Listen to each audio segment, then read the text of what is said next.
Hi, everyone. Welcome to my podcast, Happy Glam Fabulous. This episode is going to be dedicated to the finale of Real Housewives of Potomac.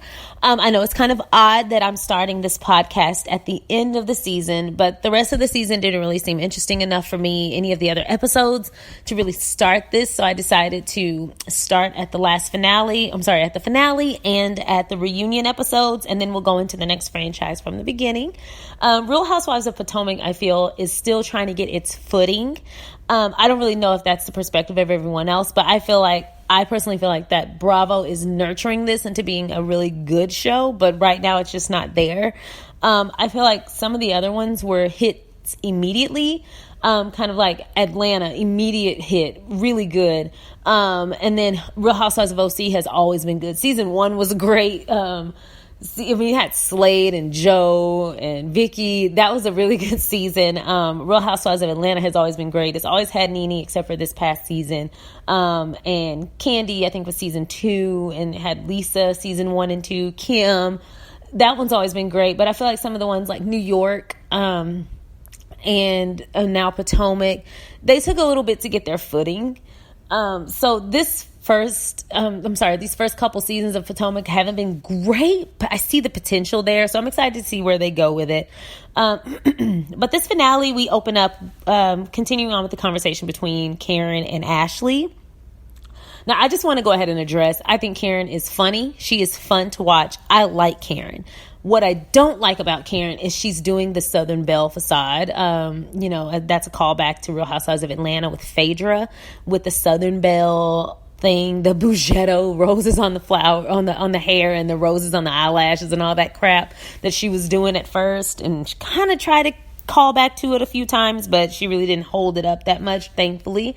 Karen is giving me that with the Grand Dame thing. Anytime people title themselves, it gets on my nerves.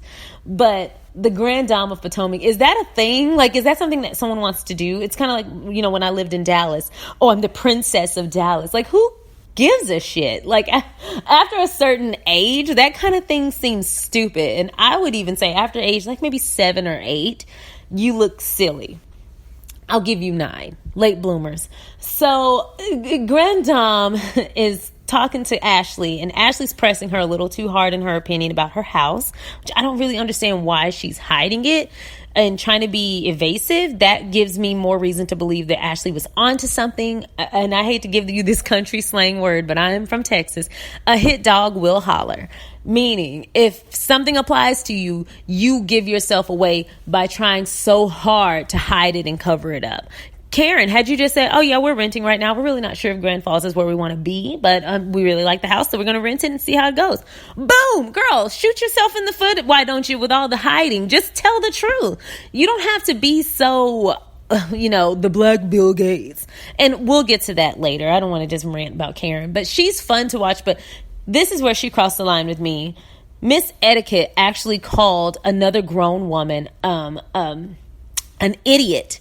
So Ashley, everyone had a reaction, but Ashley looked extremely shocked. I would have too. That would have been the end of that conversation to me without something else being expressed back to Karen. But anyway, so she and Karen have a falling out, and then the conversation gets back on track. I'm not really sure if that was an editing thing, but it was such a random, okay, we're done with that. Let's talk about something else. And then Karen is so petty. She alludes to Ashley that she may not be invited to her party. Girl, I probably wouldn't have gone, but I'm sure they knew that was going to be the finale scene, so they kind of had to be there, or they really wanted to be there. And so then we go on to Juan and Robin. And now, I don't know why Bravo does this, but every once in a while, they will do that dun, dun, dun, dun music to get you hyped and excited. And then once they reveal what the excitement was about, it's like a dud. And this was one of those situations, even while the music was playing, that little dun dun dun while Robin was about to tell Juan about her date, I was sitting here rolling my eyes like, girl, he not gonna care. He was just telling the producers he was done with you. So she's telling him all this stuff, and he looks a little bothered. Okay, I'll give her that. But he didn't look like he cared too much. He knew he didn't have to care, because he knew all he had to do was say like, oh, okay, well, we are friends and I want to see where this goes. She gave him 6 months. That's way more time than I would have given him. It just was ridiculous. But you could see how excited she was that he showed any interest. And a piece of me actually was happy that she was enjoying that. But the other piece of me was like, girl, grow up. Get out of that. Y'all have an unhealthy codependency issue, and y'all really need to work through that separately. They look unhealthy. The fact that at the end they said she quit therapy, I hollered. Because I said, oh, he said what she needed to say. She didn't want anyone else interfering. She doesn't want to hear the truth. She's one of those people. And not to just be ragging on Robin, because she's a great person. I like her. But she did that thing that I hate, where your girlfriends give you advice, whether it's good or bad, they give you advice on something that you agree with. And then instead of telling the person that's upsetting you what you think, you put it on your girlfriends. I hate that, because it gave him a scapegoat and saying, well, where's they man? You don't have to be in a relationship to notice if someone else is in something unhealthy. If I'm single, that doesn't mean me seeing my friend in an abusive relationship is going to make me any less aware of it. It was ridiculous that she let him off the hook with that. Well, where's they man? He right. Oh, girl, bye. You should have left Sharice and Giselle out of it. Those are your friends, not his friends. He has no loyalty to them. That wasn't your place to say to them, to him. Your place to say to him your thing to say to him would have definitely been, I feel this way, or I don't feel this way. It didn't matter what Giselle and Sharice have been saying. If you're fine not defining your relationship, cool. But as an adult woman to say, well, they want us to say what we are. Who cares? You shouldn't care. If that's the reason you're so concerned, then you need to grow up.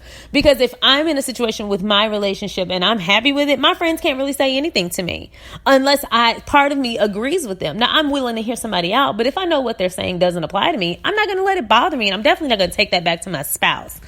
Anyway, he gave her he's telling her 6 months, they'll work it out, whatever, blah, blah, blah.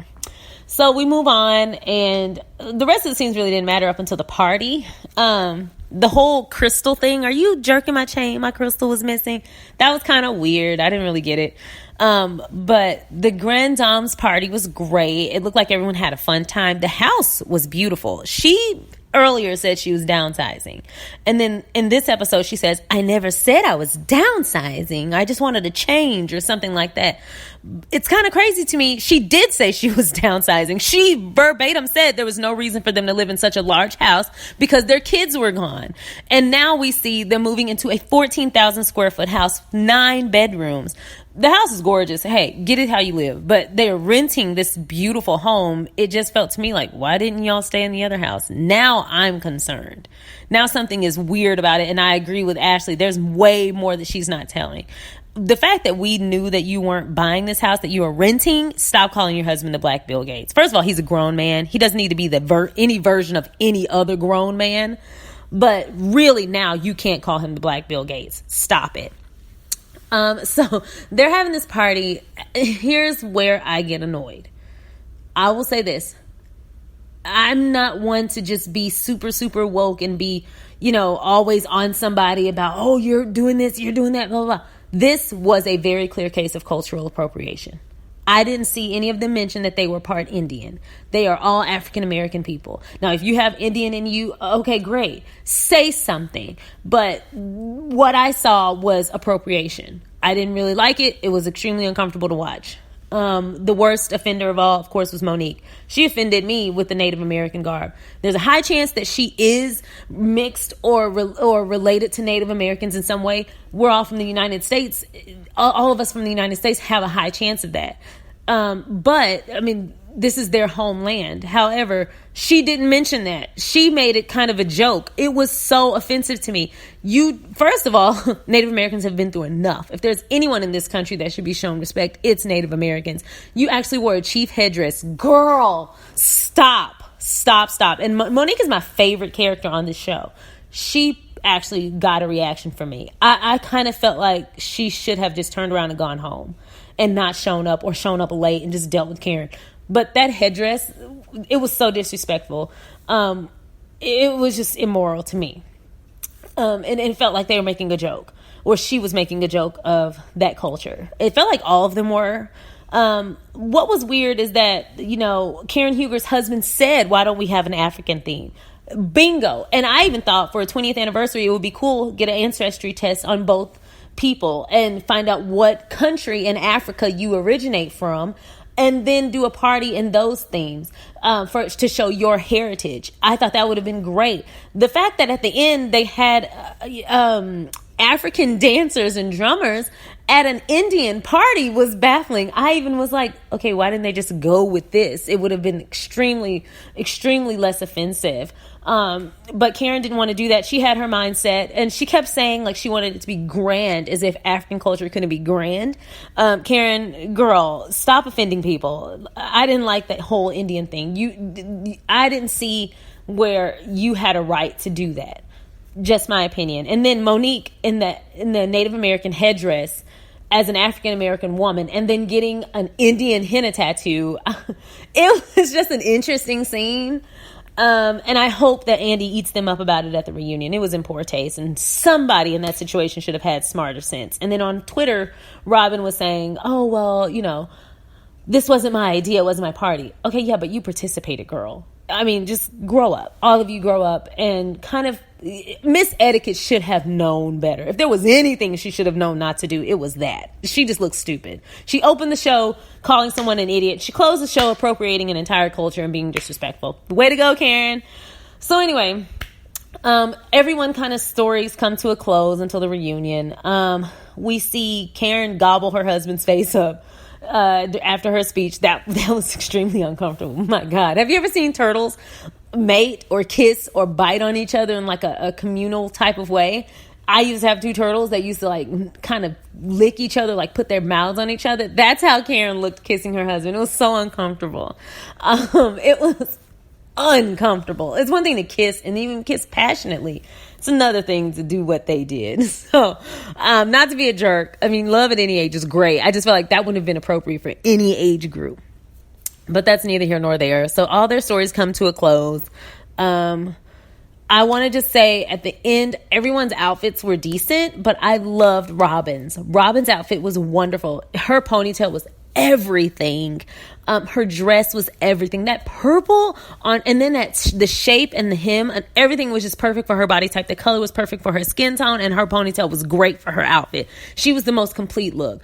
Monique was the worst.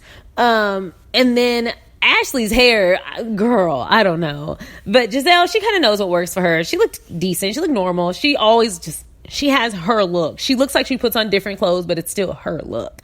And then Charisse, I don't even really remember what she had on. She's not memorable.